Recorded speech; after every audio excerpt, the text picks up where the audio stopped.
የሌለው የኢቢኤስ ቲቪ ፕሮግራም አቅራቢዎች ሌላ ጉድ ተሰማ፣ እናስደምጣችኋለን። የተደበቀው የዳንኤል ተገኝና የሉላ ገዙ የፍቅር ግንኙነት ደርሰንበታል። ይህንንም የምንነግራችሁ ይሆናል።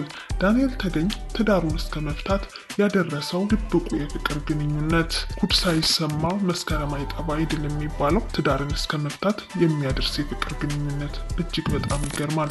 ውድ ቤተሰቦቻችን እስከ ፍጻሜው ድረስ አብራችሁን ከቆያችሁ የእነዚህን ዝርዝር መረጃዎችና እንዲሁም ሌላም ያልተዳሰሱ መረጃዎችን አጠናክረን ይዘናል። እስከ ፍጻሜው ድረስ አብራችሁን ዝለቁ። ቪዲዮን ላይክ በማድረግ ጀምሩ። ሼር፣ ሰብስክራይብም እንዳይረሳ። የለቀቅናቸው ቪዲዮዎች በቀጥታ እንዲደርሳችሁ ደግሞ የደወል ምልክቷን በመጫን አብራችሁን እስከ ፍጻሜው ድረስ ተጓዙ።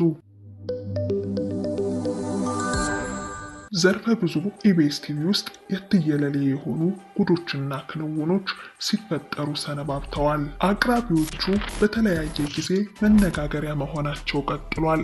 አሁን ደግሞ ሉላ ገዙና የቀድሞ ተዋናይ የአሁን ጋዜጠኛ ዳንኤል ተገኝ መነጋገሪያ መሆናቸው አልቀረም። ወደ ዝርዝር መረጃው ከመግባቴ በፊት ስለ ሉላ ገዙና ስለ ዳንኤል ተገኝ ጥቂት ነገር ልበላችሁ። ወንድና ሴት ቤስት ፍሬንድ መሆን አይችልም የሚለው ሀሳብ በሀገራችን ብቻ ሳይሆን በዓለም አቀፍ ደረጃ ሰዎችን በሁለት ጎራ ከፍሎ የሚያከራክር ርዕሰ ጉዳይ ነው።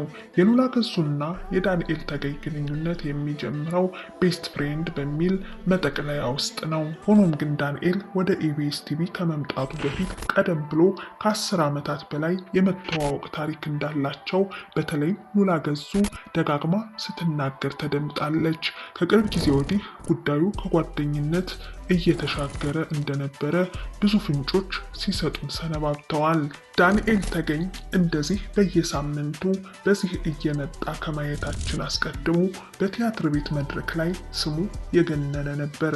ካሜራ ፊት ዳንኤል ስናስብ የማንረሳቸውን ከልባችን ውስጥ የተቀመጡትን ማክቤልን አይነት ድንቅ የፍቅር ፊልም በድንቅ ትወና አስደምሞናል። በሀገራችን ወንድ ተዋናዮችን መካከል የብዙ እንስቶችን ልብ በቀላሉ ልባቸውን መማረክ የቻለ መልከ መልካም ወንድ መሆኑ ብዙዎች ይመሰክሩለታል።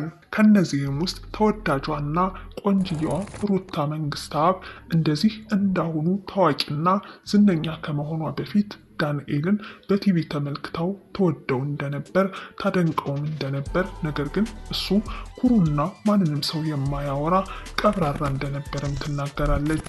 ግርማ ሞገስን የተላበሰ ወንድ ነበር። ሩታ መንግስታብ በተደጋጋሚ ጊዜ ልታወራውና ልታናግረው ፈልጋ ባለው ኩራትና ቀብራራነት አማካኝነት ደፍራ ማናገር እንዳልቻለችና ትፈራው እንደነበር ትናገራለች።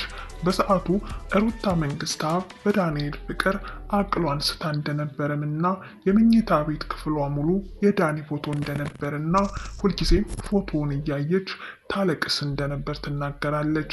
በዚህም ትምህርቷ ላይ ተጽዕኖ ፈጥሮባት እንደነበርና ቤተሰቦቿንም እስከ ማስቸገር የደረሰችበት አጋጣሚ እንደነበርም ትናገራለች። አክላ እንደተናገረችውም ከዳንኤል ተገኝ ውጪ ሌላ ወንድ መወድና ማገባ አይመስለኝም ነበር ስትልም ተናግራለች። ታዲያም ዳንኤል ተገኝ ሰርግ ማስረግ የቅንጦች በሆነበት ጊዜ የእንትና ሰርግ ከእንትና ሰርግ በለጠ እየተባለ በሚወራበት ጊዜ ሰርጉን ድል ባለ ሁኔታ 2 ጊዜ ደግሷል። ጋብቻውን ከመፈጸሙ ከዓመታት በፊት ቀደም ብሎ የሰርጉ ቀን እንዲሆን ከሚመኛቸው ነገሮች መካከል ሰርጉ በታቦት እንዲባረክለት ነበረም። ከልብ ከተመኙ አይገድም እንደተባለው በቃሉ ደግሞ አንኳኩ ይከፈትላችኋል ያለው ትዕዛዝ በዳንኤል ላይ ተፈጽሟል። ሰርጉን የከወነበት ቀን ከህልሙ ጋር ተገጣጥሞለት በ11 በዕለተ ጥምቀት የህይወቱን ታላቁን ምዕራፍ አሃዱ ብሎ ጀመረ። በታቦት ተባርኮ በአባቶች ተመርቆ በቦታው በተገኙ ሰዎች እልልታ ሰርጉን አድምቆ አቤን ማለትም የታዋቂው ትራምፔት ተጫዋች መርሃዊ ልጅ ጋር በትዳር መጣመሩ እውን ሆነ። ዳኒና አቤ ከትዳር በኋላ ፍቅራቸውን ለማዝለቅ ብዙ ጥረት አድርገዋል። ወደ ስዊድን ሄደው ለመኖር ቢሞክሩም አልቻሉም። ምክንያቱ ደግሞ የኪነ ጥበብ ልክፍት ከባድ ናትና አንዴ በኪነ ጥበብ መለከፍ ከሷ ከቶ መራቅ ይከብዳልና ዳንኤል ተገኝም ከነዚህ የጥበብ ልክፍት ተጠቂዎች መካከል አንዱ ነው። ብዙ አርቲስቶች ወደ ውጭ ሀገር ቢሄዱም ከዚህ ስራ ውጭ መስራት ይከብዳቸዋል። አሊያም ልባቸው ቁርጥ አድርጎ ሌላ ስራ መስራትና ህይወታቸው ላይ ትኩረት ማድረግ ይከብዳቸዋል። ይህ ደግሞ አብሯቸው ለሚኖር ሰው ጭንቀትን ይፈጥራል። በዚህም ምክንያት ሰለሞን ቦጋለና ሄኖክ ወንድሙን ጨምሮ በርካቶች ትዳራቸውን ፈተዋል። የዳኒና የአቤ ትዳርም በታቦት መባረኩና የአባቶች ምርቃት የአርት ልክፍት ከባድ ነውና ከመፍረስ ሊታገዳቸው አልቻለም። አቤ ኢትዮጵያ ውስጥ መታ መኖር አትፈልግም። ዳንኤል ደግሞ ከሙያው መለየትን አልመረጠም።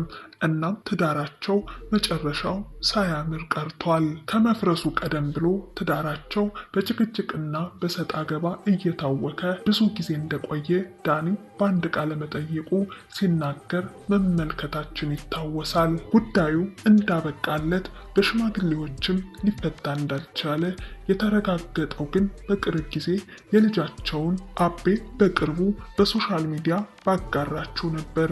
የምወድህ ልጄ እንኳን ተወለድክልኝ በማለት ጀምራ አንድ እናት ለልጇ ያላትን ፍቅር ከገለጸች በኋላ እያሳለፈች ያለው ከባድ ጊዜ አንስታ አብረዋት ስላሉ ቤተሰቦቿ ምስጋናዋን ትቀጥላለች። በዚህ ንግግሯ ውስጥም ዳኒንም ሆነ ቤተሰቡን አላካተተችም። የኔ የምለው ሰው ቢከዳኝም የምኖረው ለልጄ ነው፣ ውሳኔዎቼ ሁሉ ያንተን ምቾት በማስቀደም ነው በማለቷ ቅድሚያ ለልጇ እንደምትሰጥ ከዳኒ ጋር ያላትን የትዳር ህይወት ማክተሙን ትናገራለች። በዚህም አላበቃችም። ሲንግል ማም መሆን እንደከበዳትም ትናገራለች። ልጅ ከተፈጠረ በኋላ ትዳር በሚፈርስበት ጊዜ ህመሙ ሸክሙም የሚከብደው እናት ላይ ነው። እናም ብዙ ጊዜ ልጆችን የማሳደግ ኃላፊነት የሚወድቀው እናት ላይ በመሆኑ አባት የቀድሞ ህይወቱን ለመቀጠል አይቸገርም። ከሷ የበለጠች ቆንጆ ፈልጎ መወዳጀት ይጀምራል። ዳንኤል ተገኝም ያደረገው ይሄንኑ ነው። የሚገርመው ግን ሉላ ገዙ የአቤ አይነት እጣ ፈንታ ከገጠማቸው ታዋቂ እንስቶች መካከል ቀዳሚዋ ናት። የፍችን ጽዋ የተጎነጨችው ገና በማለዳ እድሜዋ ሲሆን ሲንግል ማም ሆና ልጇን ማሳደግ ምን ያህል ከባድና በልብ ህመም የተሞላ እንደሆነ ከሷ በላይ ምስክር ሊሆን የሚችል ሰው አይኖርም። ራሷ ሉላ በቅርብ ያከበረችውን ልደቷን ምክንያት በማድረግ በኢንስታግራም ገጿ ህመሟን እንዲሁ አጋርታ ነበረ። አንዳንዴ በጣም ብቸኝነት ይሰማኛል።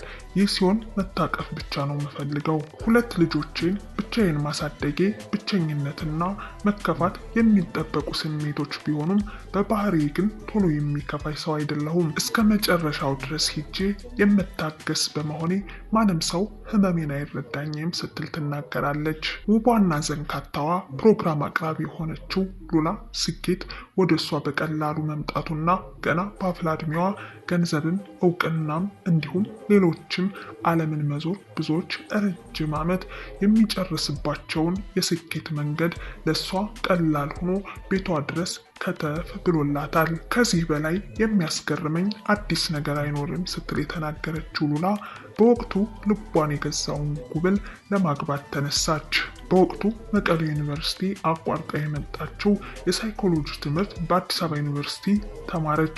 ሁለተኛ ዲግሪዋ ዩኒቲ ዩኒቨርሲቲ የምትማርበት ወቅት ስለነበረም ቤተሰቦቿ አባቷ ጋብቻውን ፈጽሞ ማግባት የለብሽም፣ ትንሽ ቆይ፣ ተረጋጊ ብትባልም የለም ካላገባሁ ሙቼ እገኛለሁ አለች። ምክንያቱም በወቅቱ በፍቅር አብዳ ነበረ። ይህንን ተከትሎ ሽማግሌ ተልኮ በወግ በማረጉ ጋብቻቸውን ብትፈጽምም 2 ልጆቹን ካፈሩ በኋላ ግን ትዳራቸውን ማጽናት አልቻሉም። ሉላና ባለቤቷ የጋብቻ ወረቀታቸውን ቀደው ተለያዩ። የዛውን ዕለት ሲንግል ማም የሚለውን መጠሪያ ተቀላቀለች። ነገሩ ካለፈ በኋላ የአባቷን ምክር መስማት እንደነበረባትና ያን ባለማድረጓ ብዙ መስዋዕትነት እንዳስከፈላት ትናገራለች። ያሳለፈችውን ህመም እንደዚህ እንደ ቀልድ የሚወራ አልነበረም። በተለይ ልጅን የሚያክል ነገር እያሳደጉ መማር ፈተና እንደሆነባትና በዚህም ቤተሰቦቿ ይበልሽ ቀድመ ነግረቱንም እንደ ቤተሰብ መሸሸጊያ ሆኗት ድካሙንና ኃላፊነቱን በመካፈል ስራ ላይና የወደፊት ህይወቷ ላይ እንድትጠነክር በማገዝ የመሰበር ህመሟን ቀንሰውላታል። ከዚህ ሁሉ ፈተና በኋላ ስኬትን በድጋሚ የተቆናጠጠችው ሉላ ገዙ ከዚያ ትዳር በኋላ በድጋሚ ልታገባ ነው መባሉ በተደጋጋሚ ጊዜ በተለያዩ ሶሻል ሚዲያዎች ሲራገብ ከርሟል። በዚህም ለውስን ጊዜያቶች ከባለ ሀብቱ መሳይ ጋር በነበራት አጭር የፍቅር ግንኙነት ሊጋቡ ጫፍ ደርሰውም ነበር። ነገር ግን ባለሀብቱ መሳይን በመተው ወደ ሌላኛው ሰው ተሸጋግራለች። እነዚህ ሁለቱ ሉላና ዳንኤል ተገኝ የቀድሞ ትዳራቸው ያልተሳካላቸውና በፍቺ ቢጠናቀቅም ሉላና ዳንኤል ለረጅም ዓመታት በጓደኝነትና በወንድምነት የተሻገረ ግንኙነታቸውን ከፍ በማድረግ የቤስት ፍሬንድ የማብቂያ ጊዜያቸው ዋዜማ ላይ በመሆን ወደ ፍቅር ያደገው ግንኙነታቸው አሁን ደግሞ ወደ ትዳር ዓለም ሊገቡ እንደሆነ የውስጥ አዋቂ የሆኑ ሰዎች ነግረውናል። እኛም ያጣፍጥላችሁ ብለናል። ውድ ቤተሰቦች ለዛሬ የነበረን መረጃ ይህንን ይመስል ነበረ። በሌላ እጅግ አስደናቂ በሆነ ከዚህም በጣም ከፍ ያለ መረጃ ይዘን ወደ እናንተ እንመጣለን። ቪዲዮን ላይክ፣ ሼር፣ ሰብስክራይብ በማድረግ ቤተሰብ ሁኑ። እንዲሁም የለቀቅናቸው ቪዲዮዎች በቀጥታ እንዲደርሳችሁ የደወል ምልክቷን በመጫን የዘወትር